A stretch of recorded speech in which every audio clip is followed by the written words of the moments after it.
ভেবে দেখেছেন কখনো যে মহাদেব ত্রিলোকের অধিপতি, যিনি ধ্বংস আর সৃষ্টির নিয়ন্তা, তিনি হঠাৎ একদিন নিজের রূপ ত্যাগ করে একটি পক্ষীর দেহ ধারণ করেছিলেন? শিবরাত্রির সেই রাতে ঘন অরণ্য নেমে এসেছিল এক অদ্ভুত নীরবতা। পার্বতী হঠাৎ অদৃশ্য, মহাদেব ব্যাকুল অস্থির, প্রেমে পরাজিত এক ঈশ্বর। আর ঠিক তখনই শুরু হয় এমন এক লীলা যার ফল আজও বিদ্যমান কাশী, অমরনাথ আর অগণিত পবিত্র ধামে। এই কাহিনী শুধু গল্প নয়, এটি সেই রহস্য যেখানে ঈশ্বর নিজেই নিজেকে সৃষ্টি করেন। দেখুন শেষ পর্যন্ত, কারণ এই লীলার পরিণতি আপনার ভাবনাই বদলে দেবে। ঘটনাটি ছিল এমন: একবার মহাশিবরাত্রির পবিত্র দিনে মহাদেব ও মাতা পার্বতী দুজনেই ছিলেন অত্যন্ত প্রসন্ন। তারা ঘন জঙ্গলের দিকে বিহারের জন্য বেরিয়ে পড়লেন। চলতে চলতে মাতা পার্বতীর মনে একটি লীলার ভাব এলো, আর হঠাৎ করেই তিনি কোথাও লুকিয়ে পড়লেন। মহাদেব দেখলেন মাতা পার্বতী তার সঙ্গে নেই। তিনি ব্যাকুল হয়ে তাকে খুঁজতে লাগলেন, প্রেম ভরে ডাকতে লাগলেন, প্রিয়া দেবী তুমি কোথায়? তৎক্ষণাৎ মহাদেব নীলকণ্ঠ পক্ষীর রূপ ধারণ করলেন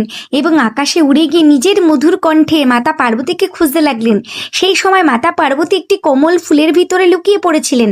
মহাদেব সেই কোমল ফুলের কাছে এসে বললেন, দেবী এই ফুলটি তোমার অত্যন্ত প্রিয়, তাই আমি এর ভিতরে প্রবেশ করতে পারি না। তুমি যদি বাইরে না আসো তবে আমি চলে যাব। কিন্তু মাতা পার্বতী কোনো উত্তর দিলেন না। উদাস মনে মহাদেব জঙ্গলের দিকে ফিরে যেতে লাগলেন। তখন মাতা পার্বতী দেখলেন মহাদেব সত্যিই চলে যাচ্ছেন।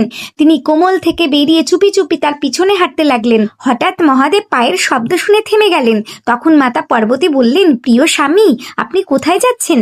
মহাদেব ঘুরে দেখলেন মাতা পার্বতী লজ্জা ভরে মুচকি হাসলেন। এরপর দুজনেই সাপের রূপ ধারণ করে ঘন জঙ্গলের ভিতরে নৃত্য করতে লাগলেন। নৃত্য করতে করতে মহাদেবের কপাল থেকে ঘামের ফোঁটা মাটিতে পড়ল। মাতা পার্বতী চিন্তিত হয়ে বললেন, প্রিয় স্বামী আপনার ঘাম এই ভূমিতে পড়ছে, এতে কোনো অঘটন না ঘটে। মহাদেব শান্ত কণ্ঠে বললেন, দেবী চিন্তা করো না। ঠিক তখনই একটি ঘামের ফোঁটা থেকে আর এক মহাদেবের আবির্ভূত হলেন। এইভাবে অনেক মহাদেবের আবির্ভাব ঘটল। এই দৃশ্য দেখে মাতা পার্বতী ভয় পেয়ে গেলেন। প্রিয় স্বামী আমাকে ক্ষমা করুন, আমি আপনার কাছে পরাজিত হলাম। এই বলে তিনি কাঁদতে লাগলেন। মহাদেব হেসে বললেন, দেবী তুমি তো আমাকেই খুঁজছিলে। মাতা পার্বতী বললেন, এত মহাদেবকে আমি কোথায় রাখবো? মহাদেব বললেন, আমি নিজেই সবার জন্য স্থান তৈরি করে দেব।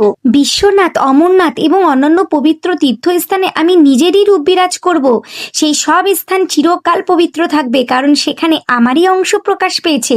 এই কথা বলে মাতা পার্বতী মহাদেবের হাত ধরলেন, আর তারপর দুজনেই পুনরায় নীলকণ্ঠ পক্ষীর উপরে আরোহণ করে আকাশে উড়ে গেলেন। আকাশে উঠতে উঠতে মাতা পার্বতী বললেন, যারা এই কাহিনী দেখছেন তারা যদি আমার মহাদেবের জন্য একটি লাইক ও সাবস্ক্রাইব না করেন তবে কি হবে বলুন তো? কমেন্টে অবশ্যই লিখুন হর হর মহাদেব।